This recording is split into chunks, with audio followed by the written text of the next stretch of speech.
1988 मालदीव के तख्ता पलट का प्रयास अब्दुल्ला लुत्फी के नेतृत्व में मालदीव के एक समूह द्वारा किया गया था और श्रीलंका से people's liberation organisation of Tamil Eelam PLOTE से एक तमिल अलगाववादी संगठन के सशस्त्र आतंकवादियों द्वारा सहायक प्रदान करने के लिए सरकार को उखाड़ फेंकने के लिए द्वीप गणराज्य का मालदीव सैनिकों की बहादुरी और भारत सेना के हस्तक्षेप के कारण तख्ता पलट विफल रहा, जिसका सैन्य अभियान प्रयासों में भारतीय सशस्त्र बलों द्वारा ऑपरेशन कैक्टस नाम कोड था। जबकि 1980 और 1983 में मैमून अब्दुल गयूम के राष्ट्रपति के खिलाफ तख्ता पलट प्रयासों को गंभीर नहीं माना गया था। नवंबर 1988 में तीसरे तख्ता पलट प्रयासों ने अंतर्राष्ट्रीय समुदाय को चिंतित किया। लगभग 80 सशस्त्र प्लेटो भाड़ेदार एवं मालवाहक से स्पीडो बोट्स पर सवार होने से पहले राजधानी माले में उतरा। आगंतुकों के रूप से प्रचंड एक समान संख्या पहले से ही मेल घुसपैठ की गई थी। भाड़े सैनिकों ने बड़ी सरकारी भवनें, हवाई अड्डे, बंदरगाह और टेलीविज़न और रेडियो स्टेशन सहित पूंजी का नियंत्रण शीघ्र प्राप्त कर लिया। हालांकि वे राष्ट्रपति गयूम को पकड़ने में नाकाम रहे, जो घर से घर गए थे और भारत, अमेरिका और यूनाइटेड किंगडम से सैन्य हस्तक्षेप करने के लिए कहा था। भारतीय प्रधानमंत्री राजीव गांधी ने तुरंत माले में शांति बहाल करने के लिए 1600 सैनिकों को हवा भेज दिया।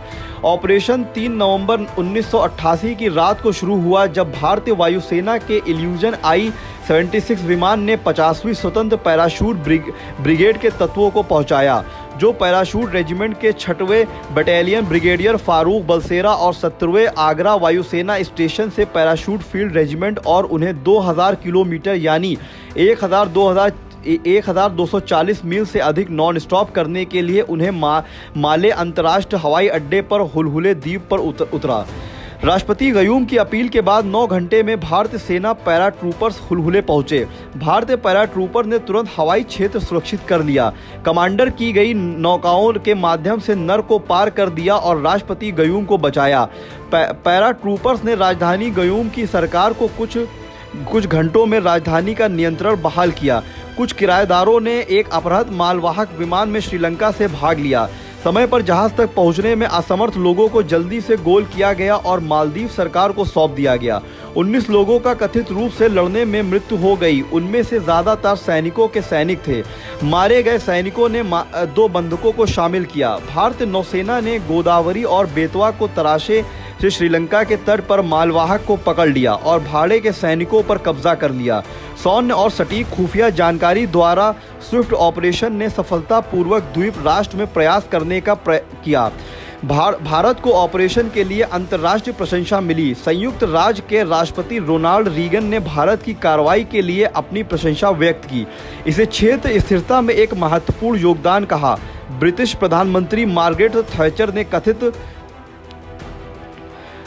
तौर पर टिप्पणी की, भारत के लिए ईश्वर का आभार, राष्ट्रपति गयूम की सरकार बचाई गई है, लेकिन हस्तक्षेप ने दक्षिण एशिया में भारत के पड़ोसियों के बीच कुछ परेशानी पैदा की।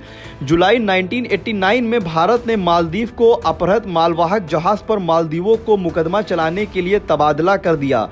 राष्ट्रपति गयूम ने भारतीय दबाव के तहत उनके खिलाफ मौत की सजा को जन्मदंड दिया।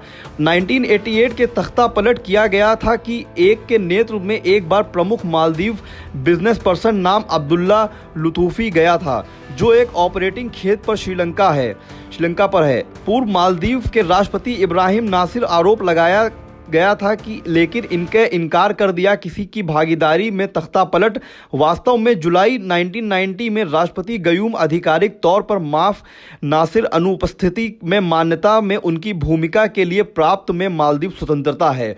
और ऐसी ही ताज़ा न्यूज़ अपडेट पाने के लिए आप जुड़े रहें हमारे चैनल ई इंडिया न्यूज़ के साथ। धन्यवाद।